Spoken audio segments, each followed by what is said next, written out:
हर खबर आप तक। आज हम आपको बताएंगे कि लंदन में मियां नवाज शरीफ की रिहायशगाह के करीब पार्क लेन में क्या हुआ, वहां कैमरों के पीछे किस किस्म की मुलाकातें हुई और मार्च में क्विक मार्च यानी हुकूमत गिराने का नया मंसूबा क्या है। आपको इस मामले से जुड़े दो इंतहाई अहम वाकयात और उनकी हैरानकुन तफसीलात बताते हैं ताकि आप तमाम पॉइंट्स को जोड़कर इस पूरे मामले को अच्छी तरह और आसानी से समझ सकें। तो सबसे पहले आपको बताएं कि मियां नवाज शरीफ ने लंदन में आजकल एक नई रूटीन बनाई है। इस नई रूटीन का एक खास मकसद है। वो हर रोज एवन फील्ड से वॉक के लिए निकलते हैं और हसन नवाज के दफ्तर पहुंच जाते हैं। ये दफ्तर अब नून लीग का सियासी मरकज बन चुका है, यानी आप कह सकते हैं कि जैसे लंदन में MQM का एक बड़ा सेक्रेटेरिएट था, इसी तरह अब हसन नवाज का जो दफ्तर है उसको नून लीग एक बड़े सेक्रेटेरिएट के तौर पर इस्तेमाल कर रही है।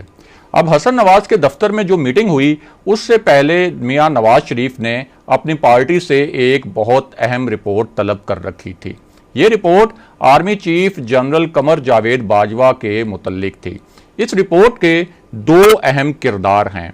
नवाज शरीफ का ख्याल है कि इन दोनों किरदारों को किसी ने गुमराह किया या उनका ख्याल है कि इन दोनों किरदारों ने उन्हें यानी मियां नवाज शरीफ को गुमराह किया।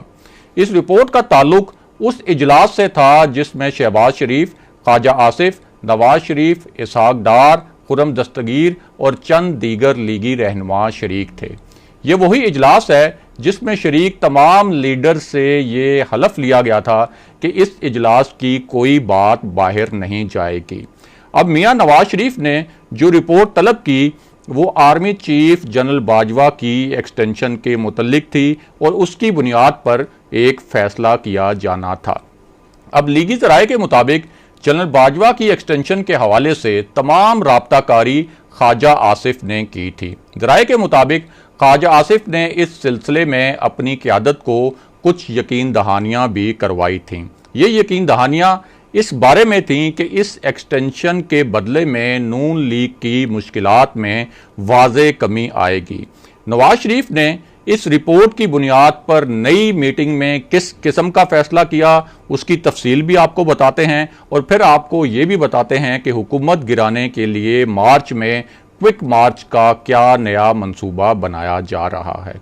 तो मामला यह है कि ज़राए के मुताबिक जनरल बाजवा की एक्सटेंशन की हमायत के बाद शहबाज शरीफ और ख्वाजा आसिफ ने बहुत कोशिश की थी कि मरियम नवाज को भी बाहर जाने की इजाज़त मिल जाए, लेकिन ऐसा नहीं हो सका। उसकी सबसे बड़ी वजह इमरान खान का इनकार था। नवाज शरीफ समझते हैं कि ख्वाजा आसिफ और शहबाज शरीफ ने उन्हें इस्टेब्लिशमेंट की जानिब से जो यकीन दहानियाँ करवाईं वो पूरी नहीं हुई। ख्वाजा आसिफ जो किसी वक्त शहबाज शरीफ और चौधरी निसार के मुखालिफ कैंप में थे, यानी पूरी तरह से मियां नवाज शरीफ के कैंप में थे, अब वो अपनी पोजीशन बदल कर शहबाज शरीफ के कैंप में जा चुके हैं और नवाज शरीफ और मरियम नवाज उनसे कुछ ज़्यादा खुश भी नहीं हैं।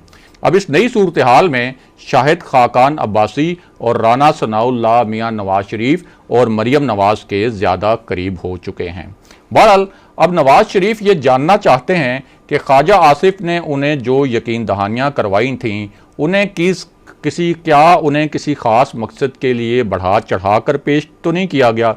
नवाज शरीफ अब ये भी देखना चाहते हैं कि क्या जनरल बाजवा की एक्सटेंशन ख़त्म करवाने के लिए पार्लियामेंट से कोई रास्ता इस्तेमाल किया जा सकता है, यानी तमाम अपोजिशन जमातें मिलकर कोई नई कानून साजी कर सकती हैं।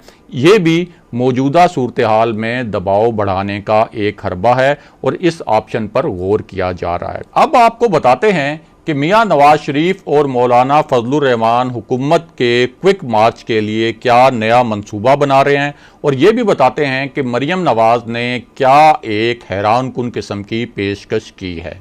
तो मामला ये है कि मरियम नवाज ने कहा है कि कराची वाक़े की तहकीकात का जो हुक्म दिया गया है, इस दौरान अगर उनसे इंक्वायरी की जाती है या उन्हें गवाही के लिए बुलाया जाता है तो वो तहकीकाती कमेटी के सामने पेश होने के लिए तैयार हैं।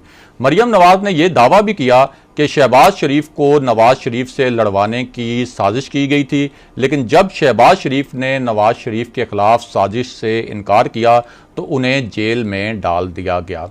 उसके बाद मरियम नवाज ने बड़े वसूख से ये दावा किया कि हुकूमत मौजूदा साल ख़त्म होने से पहले ख़त्म हो जाएगी। उन्होंने ये इल्ज़ाम भी लगाया कि वज़ीर आज़म इमरान खान महज एक मोहरा हैं और उनका हदफ असल में वो नहीं। और ये जो सारी बातें हैं उन्होंने बलोच तलबा के धरने में शिरकत के मौके पर की और इस धरने में शिरकत का मकसद भी इस्टेब्लिशमेंट को ही एक ख़ास पैगाम पहुंचाना था। मरियम नवाज ने इस्टेब्लिशमेंट की तरफ इशारा करते हुए ये भी कहा कि गलत फैसलों के असरात ज़रूर सामने आते हैं जो अब मुल्की मईशत की तबाही और महंगाई की सूरत में सामने आ रहे हैं। अब इस पूरी सूरत हाल में मियां नवाज शरीफ के गिर्द घेरा तंग करने के लिए एक बहुत बड़ा कदम उठाया गया है और नवाज शरीफ ने भी मौलाना के साथ मिलकर हुकूमती क्विक मार्च का एक नया मंसूबा बनाया है। तो पहले आपको आगाह करें कि बरतानवी वज़ीर दाखिला प्रीति पटेल बरतानिया में रहने वाले गैर मुल्की मुल्ज़िमान या मुजरमान के बारे में बहुत सख्त मौक़िफ़ रखती हैं।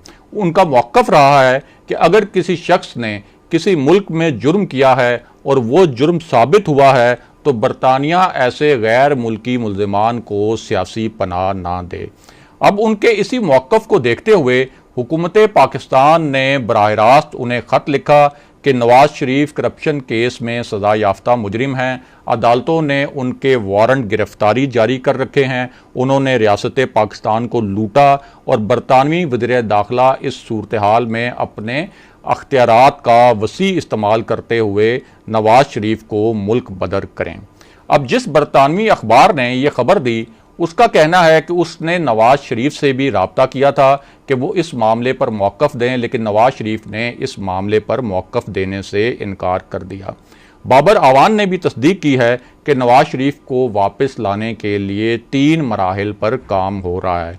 ये वो पूरा पस मंज़र है जिसमें हुकूमत ये दावा कर रही है कि नवाज शरीफ को 15 जनवरी तक पाकिस्तान वापस लाकर जेल में डाल दिया जाएगा, लेकिन इस मामले में एक नया ट्विस्ट भी है। वो नया मोड़ या ट्विस्ट ये है कि हुकूमत पाकिस्तान ने यानी मुशीर दाखिला शहजाद अकबर ने जो ख़त लिखा था उसी अखबार के मुताबिक बरतानवी वजारत दाखिला ने इस मामले पर किसी भी किस्म का तबसरा करने से इनकार कर दिया है और 15 रोज़ गुजरने के बाद भी इस ख़त पर हुकूमत पाकिस्तान को कोई जवाब नहीं दिया गया। और अब बात करते हैं कि नवाज शरीफ और मौलाना नवाज शरीफ क्विक मार्च की बात क्यों कर रहे हैं। तो मामला यह है कि मियां नवाज शरीफ ने मौलाना फजलुर रहमान से एक अहम नौयत की मशावरत की। इस मशावरत का मकसद ये था कि अगर फ़ौजी क़यादत पर दबाव बढ़ाने के बावजूद और जलसों के बावजूद हुकूमत ना गिरी तो फिर PDM और अपोजिशन के पास क्या ऑप्शन होंगे। जाहिर है कि अगर अपोजिशन सिर्फ जलसे करती रही तो सिर्फ जलसों से तो हुकूमत गिराना मुमकिन नहीं। हुकूमत तो सिर्फ उसी सूरत गिर सकती है जब एहतजाजी मुजाहरे मुकम्मल तौर पर बेकाबू हो जाएं या किसी भी एक फरीक या दोनों फरीकों की जानिब से शदीद तसादुम की सूरत हाल या इंतहाई पुरतशद्दुद किस्म की सूरत हाल पैदा हो जाए। अब पाकिस्तान में जब भी इस किस्म की सूरत हाल पैदा होती है तो इदारों को मुदाखलत करना पड़ती है।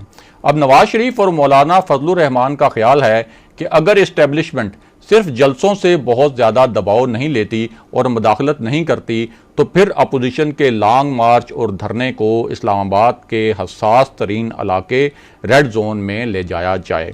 इससे पहले अगर अपोजिशन लीडर्स की गिरफ्तारियां होती हैं तो फिर JUI और दीगर जो अपोजिशन है वो इस्टेब्लिशमेंट के आला अफसरान के दफातर के बाहर धरने दें।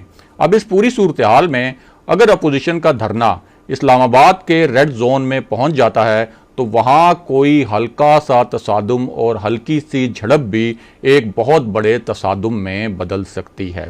रेड जोन में वज़ीर आज़म ऑफिस, वज़ीर आज़म हाउस, सुप्रीम कोर्ट, पार्लियामेंट, दफ्तर खारजा, डिप्लोमेटिक इनकलेव और ऐवान सदर समेत कई हसास इमारतें मौजूद हैं। अब अगर रेड जोन में कोई तसादुम की बड़ी सूरत हाल पैदा होती है तो फिर इसका इम्कान बहुत ज़्यादा हो जाता है कि इदारे इस सूरत हाल में मुदाखलत करेंगे। बिल्कुल उसी तरह जैसे जजों की बहाली के लिए लॉन्ग मार्च जब रेड जोन तक लाने की बात की गई थी तो फौज ने मुदाखलत करके इस लॉन्ग मार्च को रुकवाया था और जजों को बहाल कर दिया गया था। अब अपोजिशन की कोशिश है कि लॉन्ग मार्च को रेड जोन तक लाया जाए और उसके बाद अगर हालात ख़राब होते हैं तो कोशिश की जाए कि मामला एक रेफरेंस की सूरत में अदलिया तक पहुँचे, अदलिया और इदारे एमरजेंसी के तहत अबूरी हुकूमत बनवाएं और फिर 3 से 6 माह में नए इंतखाबात करवाए जाएं। अब अपोजिशन इस ऑप्शन पर बहुत संजीदा तो है, लेकिन आइनी तौर पर यह इंतहाई मुश्किल होगा।